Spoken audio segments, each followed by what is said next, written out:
31 নম্বর ওয়ার্ডের বিএনপির সকল সিনিয়র নেতৃবৃন্দ, অঙ্গ সহযোগী সংগঠনের নেতৃবৃন্দ, প্রিয় ভাইয়েরা, আসসালামু আলাইকুম। আমরা লক্ষ্য করছি দীর্ঘদিন ধরে এই রাস্তাটি অবহেলিত অবস্থায় পড়ে আছে। বারবার ভিডিও দিচ্ছে এটা দেখছেন আপনার বক্তব্য অবিলম্বে এই রাস্তাটি বৃষ্টি নিয়ে আমাদেরকে কেরিয়ার পক্ষ থেকে কেরিয়ার চেয়ারম্যান তিনি আমাদেরকে বলেছেন রাস্তাটির কাজ ডিসেম্বরের মধ্যে শেষ হবে, কিন্তু আমরা যে আলামত দেখছি তাতে মনে হয় না ডিসেম্বর কেন, আগামী বছরের ডিসেম্বর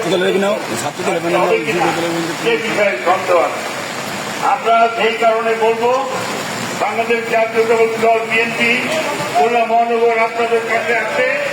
আপনাদের ন্যায়সঙ্গত দাবি, আপনাদের বেঁচে থাকার দাবি, আপনাদের চলাচলের দাবি, এই দাবির সাথে আমরা একাত্মতা ঘোষণা করছি এবং আমরা বলবো আপনারা কে দিয়ে ঘেরাও করেন, অন্য কর্মসূচি নেন, সকল কর্মসূচির সাথে মহানগর বিএনপি থাকবে, আমরা থাকবো।